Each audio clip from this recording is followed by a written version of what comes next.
അനുഗ്രഹിക്കപ്പെട്ട നല്ല സമയത്തിനായി ഞാൻ ദൈവത്തെ സ്തുതിക്കുന്നു, സ്തോത്രം ചെയ്യുന്നു. ദൈവവചനം ശ്രവിച്ചുകൊണ്ടിരിക്കുന്ന എല്ലാ ദൈവമക്കൾക്കും വീണ്ടും വരാമെന്ന് അരുളി ചെയ്തവനായ കർത്താവായ യേശു ക്രിസ്തുവിൻ്റെ ധന്യനാമത്തിൽ ഞാൻ എൻ്റെ സ്നേഹവന്ദനം അറിയിക്കുന്നു. ഇന്ന് നാം പഠിക്കുവാൻ തുടങ്ങുന്നത് 89 സങ്കീർത്തനമാണ്. എസ്രാഹിനായ ഏതാൻ എഴുതിയ അനുഗ്രഹിക്കപ്പെട്ട ഒരു സങ്കീർത്തനമാണ് 89 സങ്കീർത്തനം. ഏതാൻ ഒരു പാട്ടെഴുത്തുകാരൻ അഥവാ സോങ് റൈറ്റർ ആയിരുന്നുവെന്ന് പറയപ്പെടുന്നു. തന്നെയുമല്ല, 1 രാജാക്കന്മാർ 4 അധ്യായം 31 എസ്രാഹിനായ ഏതാൻ്റെ ജ്ഞാനത്തെക്കാൾ ശലോമോൻ്റെ ജ്ഞാനം ശ്രേഷ്ഠമായിരുന്നുവെന്ന് രേഖപ്പെടുത്തിയിരിക്കുന്നതിനാൽ എസ്രാഹിനായ ഏതാൻ ഒരു ജ്ഞാനിയായിരുന്നുവെന്ന് ചിന്തിക്കുന്നതിൽ തെറ്റില്ല. യഹൂദന്മാരോടുള്ള ദൈവത്തിൻ്റെ നിയമമാണ്, അഥവാ എഗ്രിമെൻ്റാണ്, നിങ്ങൾ എൻ്റെ പ്രമാണം അനുസരിച്ചാൽ ഞാൻ നിങ്ങളെ സംരക്ഷിക്കും എന്നുള്ളത്. ദൈവം എന്ത് വാഗ്ദത്തം ചെയ്തിട്ടുണ്ടോ അതെല്ലാം നിവർത്തിക്കുവാൻ അവൻ ശക്തനാണെന്ന് ഏതാൻ സമർത്ഥിക്കുന്നത് 89 സങ്കീർത്തനത്തിൽ നമുക്ക് കാണുവാൻ കഴിയും. ഹിപ്പാർക്കസ് എന്ന ഗ്രീക്ക് വാന നിരീക്ഷകൻ 850 നക്ഷത്രങ്ങൾ ക്രിസ്തുവിന് ഏകദേശം 200 വർഷങ്ങൾക്ക് മുമ്പ് എണ്ണിയെന്ന് പറയപ്പെടുന്നു. 300 വർഷത്തോളം ലോകം അത് വിശ്വസിച്ചു. എന്നാൽ ഗലീലിയോ ദൂരദർശിനി കണ്ടെത്തിയപ്പോൾ ഏകദേശം 10,000 ലക്ഷം നക്ഷത്രങ്ങളുള്ള കോടിക്കണക്കിന് ഗാലക്സികളാണ് കണ്ടെത്തിയത്. ഇന്നുവരെ കണ്ടെത്തുവാൻ കഴിയാത്ത നക്ഷത്ര ഗാലക്സികൾ എത്രയോ അധികമായിരിക്കുമെന്ന് നാം ചിന്തിക്കുകയാണ്.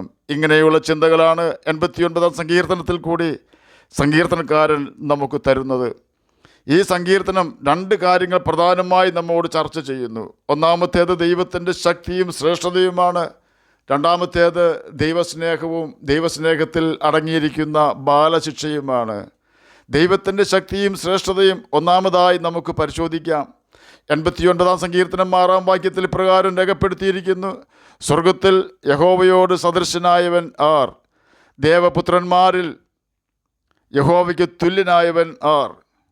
ഭൂമിയിലെ കാര്യങ്ങളല്ല നാം കേട്ടത്, സ്വർഗത്തിലെ കാര്യങ്ങളാണ്. സ്വർഗത്തിലെ ഒരു ദൂതൻ 1,85,000 അശ്ശൂർ പട്ടാളക്കാരെ കൊന്നു എന്ന് 2 രാജാക്കന്മാർ 19 അധ്യായം 35 രേഖപ്പെടുത്തിയിരിക്കുന്നു. അന്ന് അവിടെ 1,85,000 പട്ടാളക്കാരെ ഉണ്ടായിരുന്നുള്ളൂ.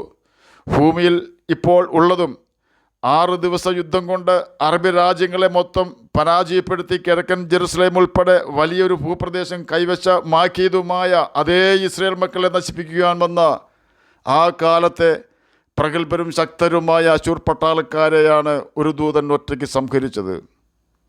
1,85,000 എന്നത് 100 കോടി പട്ടാളക്കാർ 100,000 കോടി ആറ്റം ബോംബ് പിടിച്ചുകൊണ്ട് നിന്നാലും ദൈവത്തിൻ്റെ ഒരു ദൂതൻ മാത്രം മതിയാകും അവരെ മൊത്തം നശിപ്പിക്കുവാൻ.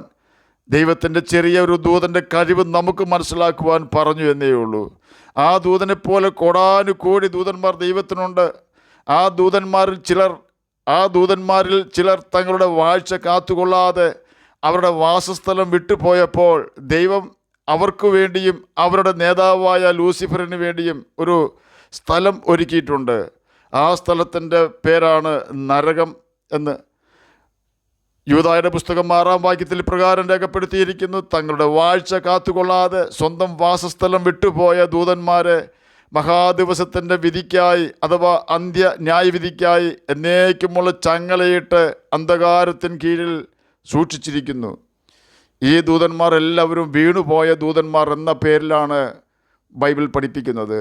ഇവർക്കല്പം കഴിവുകളും ശക്തികളുമൊക്കെ ഉണ്ട്. കാരണം ദൈവം കൃപാവരങ്ങളെക്കുറിച്ച് അനുദപിക്കുന്നില്ല എന്ന് റോമർക്ക് എഴുതിയ ലേഖനം 11 അധ്യായം 29 രേഖപ്പെടുത്തിയിരിക്കുന്നു. ഇംഗ്ലീഷ് ബൈബിളിൽ ഈ വാക്യം എഴുതിയിരിക്കുന്നത് ഇപ്രകാരമാണ്: God does not take back his gift, he does not change his mind about those he has chosen എന്നാണ്.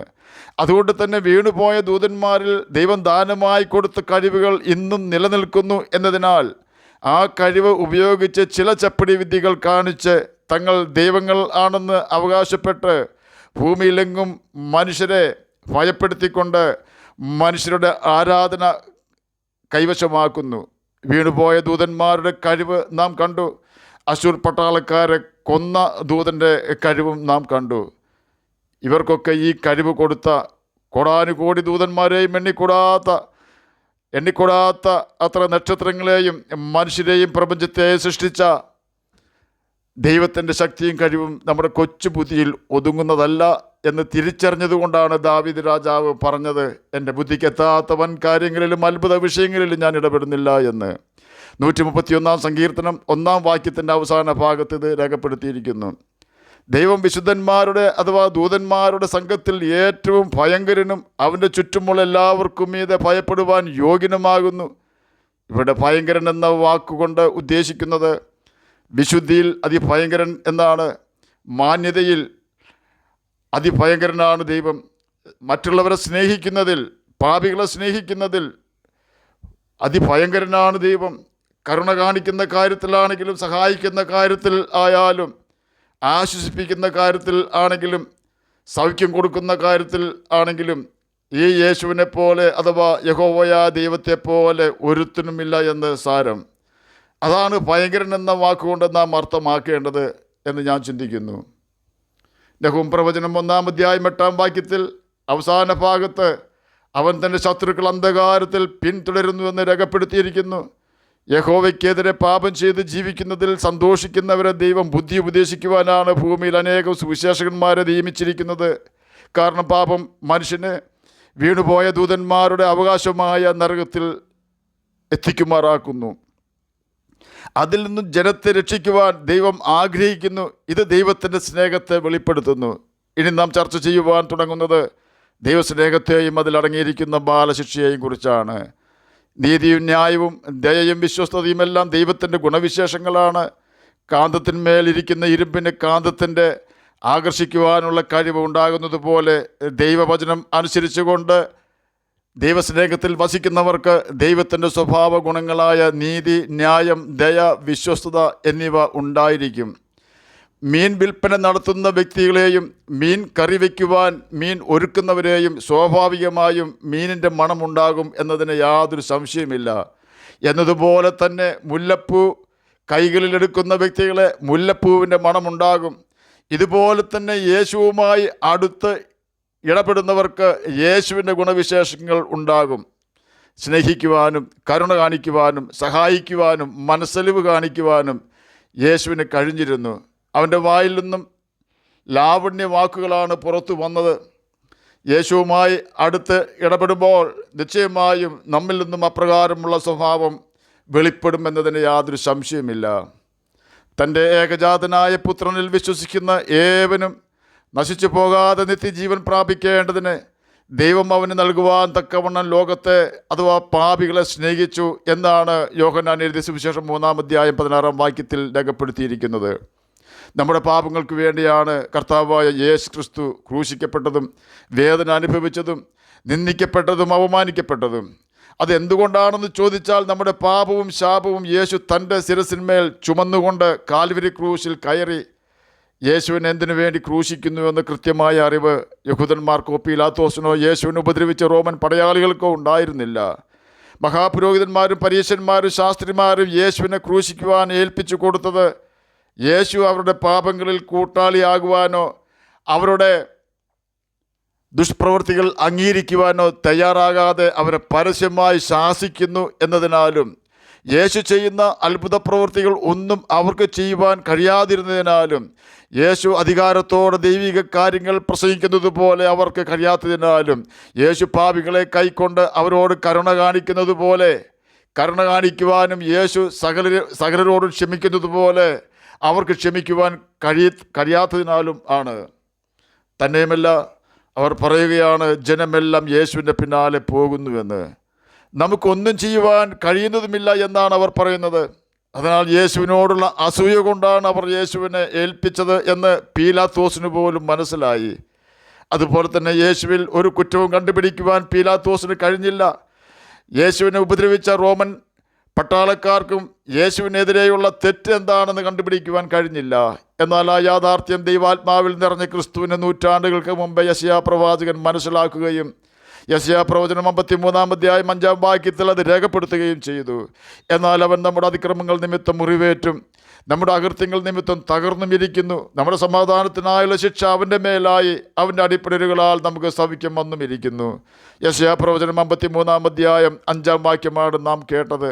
നമ്മുടെ പാപവും ശാപവും യേശുവിൻ്റെ മേൽ യേശുവിൻ്റെ അനുവാദത്തോടെ പിതാവാം ദൈവം ചുമത്തിയത് പീലാത്തോസിനോ മറ്റേതെങ്കിലും വ്യക്തികൾക്കോ ശക്തികൾക്കോ മനസ്സിലായില്ല.